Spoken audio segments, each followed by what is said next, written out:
Let's go Getty. Ready for Getty? I'm ready for spaghetti. Did we make that joke already today? I think we met it. Get out. You get out Getty now. Getty out of here. Round two. Round In this two. corner, we have J. Paul Getty. The J stands for Griffith, as we know. He was born December 15th, 1892 in Minneapolis. In 1903, his family moved to Oklahoma as part of his father's very successful oil business. In 1905, his family moved again to Los Angeles, where he attended the Harvard Military Academy, which is now Harvard Westlake. Is that right? And he also went to Polytechnic High School, which I'm not sure where that is. I want to say Pasadena. Polytech. I thought, yeah, I don't know where it's at, but I've heard the name a lot. He was 13 when he moved here, then he spent the rest of his time before he moved to Oxford in California. So he's more of a resident than Griffith Yeah, was. he spent his formative years here. Thank you. Formative years. Yeah. That's a good way to put what I just said. When he was here, he ended up going to college at both USC and UC Berkeley, and then, like you said, he went to Oxford. In 1914, at age 21, he decided it was time to take his place in the family's oil business, so he returned to Oklahoma intending to make his fortune, which he did in 2 years. Mm-hmm. By 1916, he had made $1 million, Yep. and he decided to retire and move back to LA to live a lavish and sexy life. But then in 1919, he wanted to start working again, so he rejoined the oil company, and then he started making millions upon millions more. He really made his mark during the Depression when all the experts were advising against getting involved in oil. He did the exact opposite. He bought up controlling shares of several oil companies while they were still cheap. Once the Depression was over, he came out so successful, he was able to buy up more and more oil companies, eventually forming the Getty Oil Company, which was one of the biggest companies in the world. He was an interesting man. 5'10", 180 pounds, he spoke 8 languages, he was very health conscious, he chewed his food 33 times before he swallowed it, he would walk for 2 miles every day, he would wear one of those things that counted as steps also. Wow. I guess he could afford something like that. Those cost millions of dollars back then. It was just a guy he wore around his waist counting his steps. 7, 8, 8. He was very rich, but he wasn't really in the public eye until 1957, when an article in Fortune magazine suggested that he was probably the richest private citizen in the world, and then that claim was made official by Guinness World Records in 1966. By the time that Getty died on June 6, 1976, at age 83 of a heart failure, his fortune was so vast that it was hard to say exactly how much he was worth, but it was estimated anywhere between $2 and $4 billion. Lord. He left California for good in 1951, but he always identified himself as a citizen of Los Angeles. He liked being rich, but money to him was just a byproduct. What he really loved was just actually doing business. Yeah. He usually worked 16 or 18 hours a day every day, and he was a little power crazy. He liked to be boss, and for a while, he made his executives all stand at attention whenever he would enter a room, like Darth Vader. Crazy people. Yeah. I heard that he was a penny pincher, and he used to like when he was. He used to do business out of town. He used to do it at like the cheapest hotels, and his briefcase apparently was like held together by string, just The finest of string. the finest of string, made from the hardest to find animals. One time also at a meeting, an executive was making a proposal, and Getty cut him off, and he said, "Who does this fellow think he is? Why, he's nothing but a damned office boy." An executive, he said that to. And then he lifted his hand and started choking him. So you can't see what I'm doing, but I'm pretending Darth Vader's choking. Don't try to frighten me with your oil ways. Like you were saying, he prided himself in his thriftiness. He was bragging about washing his own socks. He said, "I've done it, and I'll probably do it again." He just knew how to relate to people. Rich people, dude. They just don't get it. Something he was not so good at was relationships. Go on. He was married 5 times. He was divorced 5 times. No. All the women he married were younger than he was. His business drive and his desire for power alienated him from all of them. I don't see how that's even possible. Women love power. They love clean socks. What was the problem? A man who cleans his own socks. Sign me up. 4 out of the 5 relationships didn't last longer than 4 years. His feelings about this at the time were that A lasting relationship with a woman is only possible if you are a business failure. And that the only regret he had about his divorces was that he doesn't like anything to be unsuccessful. Business failure, so that's the ticket. That's what I gotta try. His dad was really proud of what he made out of his business, but he was shocked by his lack of ability to have any sort of lasting relationship with anybody. So out of the $10 million that his dad had when he died, he only left him $500,000. Only. But I'm sure he made it into like 45 I'll parlay that. Be better at the horse races. Bought the horse, made sure it won. Bought all the horses. Made sure they all won. So women weren't his only problem. Being as rich as he was, everybody, of course, wanted a piece of what he had. Right. He got more than 3,000 letters every month from complete strangers that were just asking him for money, even though in reality he never carried more than $25 on him. And whenever he'd go out to dinner with a large group of people, the bill was always handed right to him. And when he was tipping, if he only gave a little, they would say he's cheap. If he gave a lot, they would call him a show-off. Mm-hmm. He was constantly being overcharged for things, and he never knew who all the people who actually liked him, did they like him for himself or did they just like him for his money? In 1973, listen. Yeah, I'm listening. I'm not making teardrops. It ain't easy being rich. In 1973, his grandson, J. Paul Getty III, was kidnapped in Italy and held ransom for $16 million. Wow. At first, Getty thought it was just a con by the grandson trying to get more money from his old grandpa. And then he got a finger in the mail. Listen to this. A second ransom letter was sent that never got delivered because of an Italian postal strike. So then the kidnappers cut off his grandson's ear and mailed it to the newspaper. And then after this, Getty. After this, Getty still refused to pay the ransom because it wasn't the good ear. It wasn't the good ear. How many ears do you need? When I heard this, I was like, oh, that's horrible. But then I kind of thought about it. It kind of makes sense. His reasoning was, I have 14 other grandchildren. If I give one penny now, then I'll have 14 kidnapped grandchildren. Wow. Which kind of makes sense. I could see that as a Charles Bronson movie. Yeah. Going for Getty. Eventually, the ransom was lowered to $3.2 million that Getty helped partially pay for. But the experience left the grandson so traumatized, he eventually became addicted to drugs and drinks, which eventually led to him becoming blind, paralyzed, and speechless. This kid's mom also died of a drug overdose. Another one of his grandsons founded Getty Images, which has no affiliation with the Getty Museum, which I've always wondered, so it doesn't. But by the end of his life, much like Griffith, he was filled with really deep regrets about how he lived, and he is quoted as saying, I hate and regret the failure of my marriages. I would gladly give all of my millions just for one lasting marital success. Most of this can be seen in the film There Will Be Blood.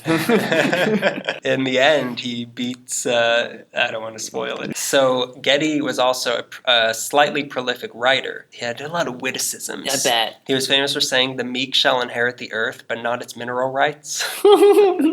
Which is our new motto. Yeah. He wrote 2 books, My Life and Fortunes in 1953 and How to Be Rich in 1965. He wrote a lot of articles in many different publications, including he had a regular column in Playboy magazine from 1961 to 65. Is that right? Yeah, a constant theme in his articles was how strongly he felt that men were barbarians and that art and culture were the only civilizers and that a man who can't appreciate art is no man at all. He himself had a personal collection of art worth over $4 million. So he really strongly felt that art should be readily available to the public. Mm-hmm. He gave a lot of art to LACMA starting in 1948. In 1953, he set up the J. Paul Getty Trust to provide for the diffusion of artistic and general knowledge. And this led to the opening of a small museum in 1954 on his Malibu ranch, the foundation of which being Getty's personal collection. Oh, that was on his ranch? I didn't know that. Yeah, all that land was his. He had this huge area in Malibu. The Boo. He called it the Boo. Yeah, the Boo. The Mboo. As the collection began to grow out of this tiny museum, they built a bigger one on the same property known as the Getty Villa in 1974. But Getty was really tough about giving the museum any of his money, but when he died, over $661 million of his estate was left to it, and in today's dollars, that's over $2 billion. My Lord. And this made the Getty Villa the richest museum in the world, which made the rest of the art community really nervous because they thought the Getty was going to buy everything and not leave anything for the rest of us. But it was not the case. They were really respectful of a country's patrimony over certain pieces of art, right? Which I'm going to tell you, got lost later on. Eventually, the collection grew too big for the villa, and then after an 8-year construction, the Getty Center opened December 16th, 1997, at a cost of $1.3 billion, the whole complex. I also read that there was very little stipulations for what to do with the money, as long as it went towards something to enrich arts and enrich. The check was made out to art. What's art's last name? Carney. The architect of the building of the Getty Center was Richard Meyer. Mm-hmm. It's made out of 1.2 million square feet of travertine stones that were brought in from Italy. They needed so much of this stone that Meyer had to invent a new tool to cut it out faster to meet up with the demand. The stones on the outside, they're not polished, so you can see a lot of fossils in them, actually. Really? The fossil of Griffith is in... But it's like a Where's Waldo? Like, is that his fossil? No, or is that just be. a trilobite that looks like Griffith? Great lengths were gone to make it earthquake-proof, of course. Yeah. It was designed to let as much natural light in as possible. Its central garden has over 500 varieties of plants in it. There's a 1 million-gallon store tank of water and a helipad right next to it, just in case there's any brush fires. Ooh. But the Getty Center, it's not just a museum, it's a whole cultural complex. Yeah. In addition to the museum, there's the Getty Research Institute, the Getty Foundation building, the Getty Conservation Institute, and the J. Paul Getty Trust administrative offices. He was so vain. Yeah. It's all about him. He had a little stamp with his name. That's mine, that's mine, that's mine. mine. I went to the Getty to do research I was taking a course on history of books and libraries, and they had something on like illuminated manuscript that I needed. I've never really liked the Getty. I never really cared for it, and then I went there to do that project, and they took me through all these secret rooms, and they had me in a room between rooms, and it was so exciting to be. Yeah, I feel like the rest of the complex that we're not allowed into is a lot cooler than the part we can go to. They had this. It was a room with a very tall ceiling, and it was like the biggest wall of books and folders I've ever seen, and it was just so well designed. Like there's a big wall that's just red padded stuff, and it has a window. It was just so neat to be in the inside of it, to not have to be in the gallery or the yard. So it's a lot better than a lot of people get to see. The tram that takes you up to the museum, it's the longest in the USA and the third longest in the world. While the museum used to be really what? The tram is the longest. The tram is the longest in the USA. Is that right? Yeah. Okay.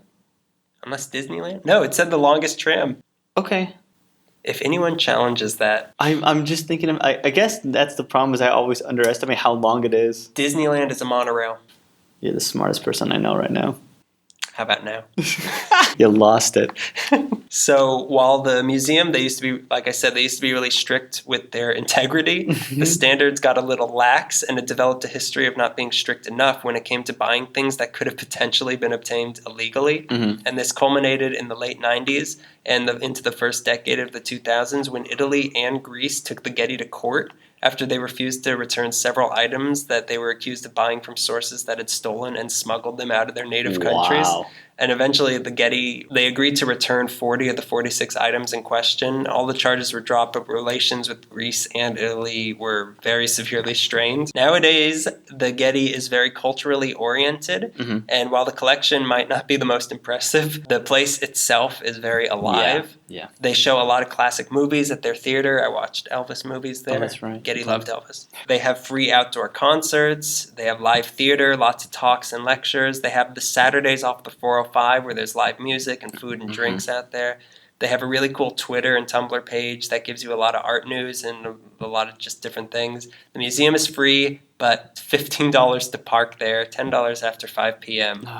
They close at 5:01. I read when they first opened, in 1997, the parking was $5.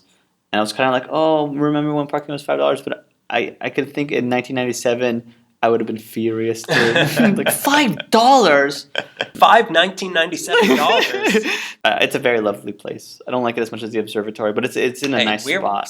Saving our opinions for the closing thoughts. Right. I thought the parking was the closing thought. I thought we would agree that the parking was the closing thoughts for both of them. I have more. You go on after parking. The Getty was also the Starfleet headquarters in Star Trek Into Darkness. Is that right? Yeah. There's what is our relation to the original Starfleet Academy? We are in the original Starfleet Academy. Right. Spock is recording. It was filmed at CSUN. We were there in the summer when they were filming it, and everyone's dressed in red. And we had a picture. So when there's some explosion on the thing, if you look really closely, you can't see us.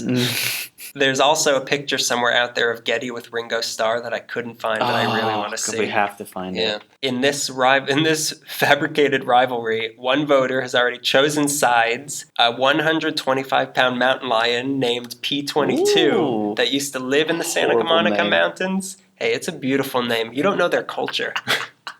It used to live in the Santa Monica Mountains near the Getty, but it didn't want to compete with the other mountain lions that were in the area, so it moved, crossing both the 101 and the 405, and surviving, it moved to Griffith Park, and it now prowls around the observatory at night. My Lord. I can't even in a car make it across the 405. I don't know how a mountain lion did it. What kind of car does a mountain lion drive? Range Rover. Safari. The Jeep Safari. Mountain lions don't live in the safari, idiot. What's the joke? Yeah, they don't live in the safari. Safari lions. The great safaris of Africa. It's strange that both men had such good intentions, and they're both places that are meant for enlightenment, like public enlightenment. They don't charge. They're both good places to do research, but neither one of them really got to see their places come to life. No, they didn't. It's funny that the Getty is an art institute built from oil, an oil career, and the observatory is a place for science built by mining. Yeah, it's kind of strange. By miners. By miners, the miner 49ers, yeah. They were all underage. That's how they built it so cheap in the Depression. Those little hands. just carved. Yeah, they were built from the earth. Yeah, it's interesting. And they were put on top of the earth to dominate it. And these are monuments to men, and they should compete. And who cares if there's a big ridge in the middle and you can't see, they're divided. I remember being on the walkway of the observatory. There was a British couple, and they were looking so hard for the Getty, and they were so upset that you couldn't see one from the other. And like, well, what would it be? And I was like, it's on the other side of those mountains, and they were just so frustrated. Comparing the men, to sum up, they both had deep regrets in their lives. I love it. They both had failed marriages love it. Very different reasons. Very different reasons. Getty believed in art for the people. Griffith believed in science for the people. The buildings themselves, one celebrates science and learning, one celebrates art and culture. The Getty was built to celebrate the day with its big windows and all the light that it lets in. Right. The observatory was built to celebrate the night. It's so, I want to say dank, but it's not it's not gross in there, but it's very dark in there. Yeah, it's very dark in there. It's very unnatural light, but it's obviously how it plays out. Who wins? We should go to both. We should take the bus to the Getty so we don't have to pay for parking, and then hitch a ride to the observatory on a mountain lion, all the way to the top, all the way to the front door. Yeah, the observatory is old Hollywood, representing everything that The Getty is very bland looking, but I going into this, I was like, well, obviously the observatory is better. But then I was like, well, the Getty does have. I mean, the Getty has a really cool. They have. So, cool culture. They're very alive. The observatory has stuff on, but it's more just... it's not as social. Yeah, exactly. It's not as social as the Getty. The Getty, like I was going to say, it's very late 90s, early 2000s, where it's like a gathering place. Yeah, it's a nice living room for the city. The observatory is our cellar. Could also be a den, but okay. It's a cellar. You're just going for that dank feeling, aren't you? They both have really cool views, very different views. Yeah, exactly. You could see the whole ocean at the Getty. You get crushed by the buildings of the observatory. I don't know. What do you choose? What's your choice? If I had to pick one, it'd always be the observatory. But studying the Getty, studying John Paul Getty, and looking at pictures to do this, I was like, oh, you know what? I do like the Getty more than I keep. I don't give it enough credit, but I do like the Getty a lot more than I give it credit for. I'd marry the observatory. Oh. I'd have an affair with the Getty. What an affair it would be. It would end with the Griffith shooting in the face, right in the face. Why do you have travertine all over your collar? It's nothing. Leave me alone. Let's go to the arcade.